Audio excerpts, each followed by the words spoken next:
कैसे हैं आप सभी बच्चों। आज हम माता के अंचल पाठ के कुछ महत्वपूर्ण बहुविकल्पीय प्रश्न इस वीडियो के माध्यम से करेंगे।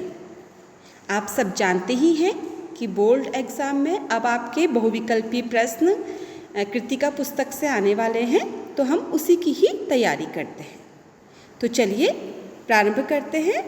पहला प्रश्न है बच्चों, माता का अंचल नामक कहानी के लेखक कौन हैं?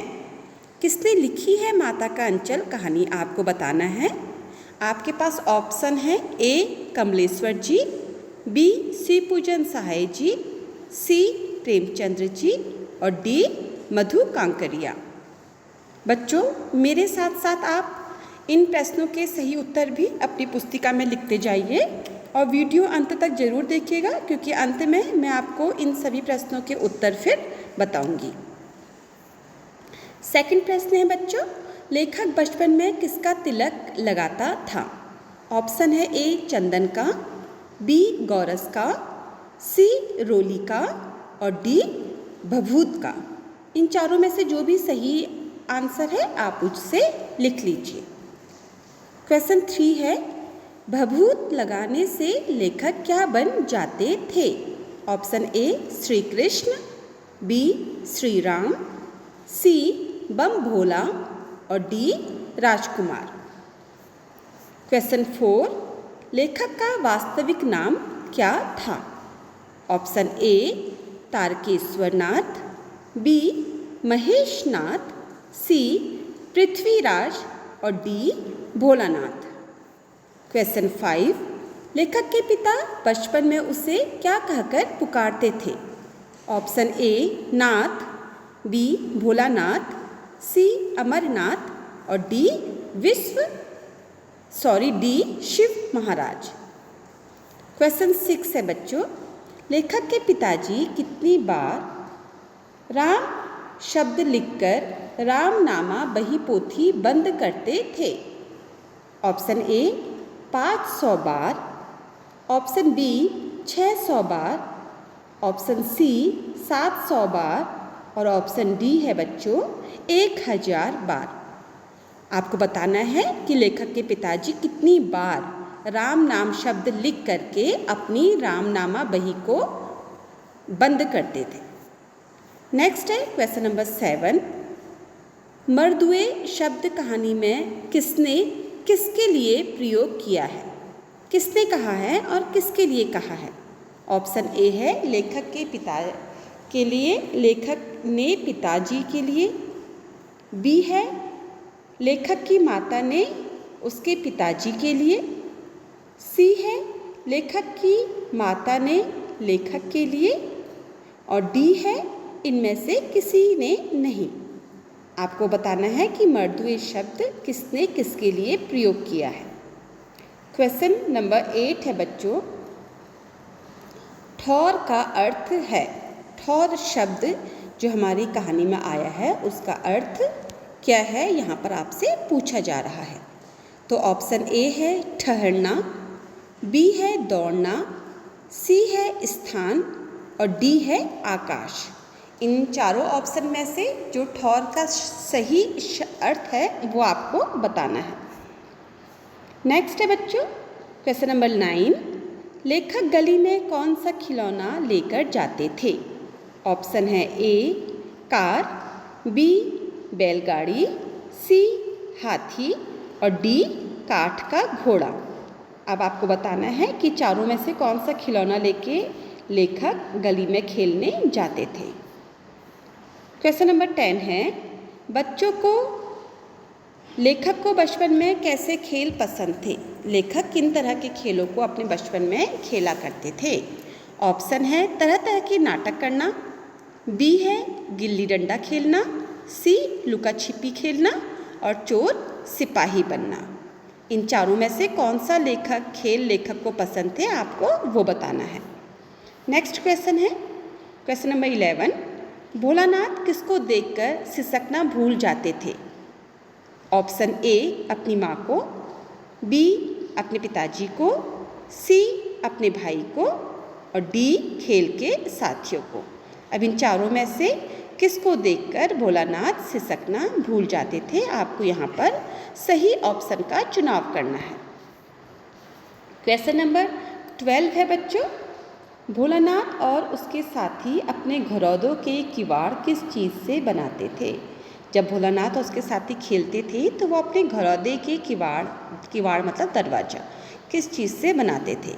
ऑप्शन है ए पेड़ के पत्तों से, बी दिया सलाई की डिब्बी से, सी उत्तर पुस्तिका के गत्ते से और डी टीन के टुकड़े से। नेक्स्ट क्वेश्चन नंबर 13 है, भोलानाथ और उसके साथी निम्न में से कौन सा खेल नहीं खेलते थे? अभी ऊपर पूछा था कौन सा खेल खेलते थे, अब पूछा जा रहा है कौन सा खेल नहीं खेलते थे। तो ऑप्शन ए है मिठाई की दुकान सजाना, बी है खेती करना, सी है बारात का जुलूस निकालना और डी है क्रिकेट खेलना। तो इन चारों में से कौन से खेल वो नहीं करते थे, आपको यहाँ पर ये बताना है। नेक्स्ट है क्वेश्चन नंबर 14, दो लड़के बैल बनकर क्या खींचते थे? ऑप्शन है ए मोट खींचते थे, बी है हल खींचते थे, सी बैलगाड़ी खींचते थे और डी आपस में लड़ते थे। तो डी ऑप्शन तो वैसे ही नहीं है क्योंकि खींचते हैं, क्या खींचते थे पूछा है, तो आपको अब इजी हो गया है, 3 A B C में से सही चुनाव करना है। नेक्स्ट है बच्चों, भोलानाथ और उसके साथी मूसलाधार बारिश में पेड़ की जड़ से किस प्रकार चिपक गए थे? ऑप्शन ए है जैसे शरीर से जौक चिपक जाती है, ऑप्शन बी है जैसे कुत्ते के कान में अठई चिचड़ी चिपक जाती है। अठई मतलब कुत्ते के कान में चिपक जाता है कुछ चीज़। सी है जैसे चींटी गुड़ से चिपक जाती है और डी है जैसे बिच्छू अपने शिकार पर चिपक जाता है। इसका सही ऑप्शन आपको बताना है। नेक्स्ट है क्वेश्चन नंबर 16,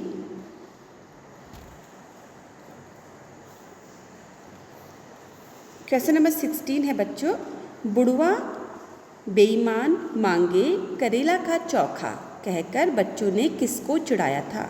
बच्चे ये जो कॉमा के अंदर जो पंक्ति लिखी है ये कहकर किसको चिढ़ा रहे थे? तो ऑप्शन है ए बूढ़े दूल्हे को, बी है स्कूल के हेडमास्टर को, सी है मूसन तिवारी को और डी है पाधा जी को।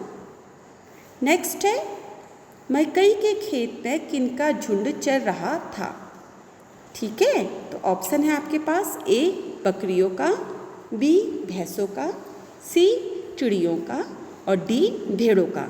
अब इन चारों में से सही ऑप्शन आपको चूज़ करना है और उसका आंसर क्वेश्चन नंबर 17 के उत्तर में लिख देना है। नेक्स्ट है क्वेश्चन नंबर 18, लड़के और डैश डैश डैश पीर पराई नहीं समझते। अब इस डैश में क्या शब्द आएगा आपको ये बताना है। ऑप्शन है ए लंगूर, बी गधे, सी बंदर और डी घोड़े। इन चारों में से जो भी शब्द इस डैश में सही बैठता है, वाक्य कंप्लीट करने के लिए, वाक्य को पूरा करने के लिए आपको वो लिखना है। नेक्स्ट है बच्चों, जब भोलानाथ चूहे के बिल में पानी डालकर आया उस समय उनकी जो माँ थी वो क्या कर रही थी?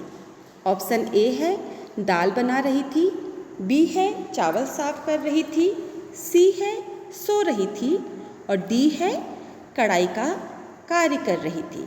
इन चारों में से जो भी काम उनकी माता श्री कर रही थी आपको वो अपने सही उत्तर के रूप में लिखना है। क्वेश्चन 20 है बच्चों, माँ ने भोलानाथ के घावों पर क्या लगाया? ए मरहम, बी नीम के पत्ते, सी घासवेल और डी है पिसी हुई हल्दी। अब इन चारों चीज़ों में से जो भी माँ ने भोलानाथ के चोट लगने पर उसके घाव में लगाया, आपको वो ऑप्शन में लिखे हुए शब्दों को उत्तर की जगह लिखना है। नेक्स्ट है बच्चों क्वेश्चन नंबर 21, लेखक का बचपन किससे अधिक जुड़ा था? किसके साथ वो अधिक समय बिताते थे? मतलब ए है अपनी माता से, बी है अपने पिताजी से, सी है अपने भाई से और डी है अपने चाचा से। उनका बचपन किसके साथ अधिक जुड़ा था वो आपको यहाँ पर बताना है, किससे उनका जुड़ाव ज़्यादा था मतलब। क्वेश्चन नंबर 22 है बच्चों, लेखक बचपन में अपने पिताजी के साथ कौन सा खेल खेलते थे? वो अपने पिताजी के साथ कबड्डी खेलते थे, क्रिकेट खेलते थे, खो खो खेलते थे कि कुश्ती करते थे। इन चारों में से जो भी सही ऑप्शन है आपको वो अपने उत्तर में लिखना है। नेक्स्ट है क्वेश्चन नंबर 23। भोलानाथ को कौन सी शरारत महंगी पड़ी? वो कौन सी शरारत थी जो भोलानाथ को महंगी पड़ी? तो ऑप्शन ए है चूहों के बिल में पानी डालना, बी है गुल्ली डंडा खेलना, सी है दोस्तों के साथ स्कूल बंक करना, ये काम तो आप लोग भी करते होंगे, और डी है बारातियों को चिढ़ाना। तो इन चारों में से कौन सा काम ऐसा था, कौन सी शरारत ऐसी थी जो भोलानाथ को महंगी पड़ी? ठीक है। नेक्स्ट है क्वेश्चन नंबर 24। चूहों के बिल में पानी डालने से बिल से क्या निकला?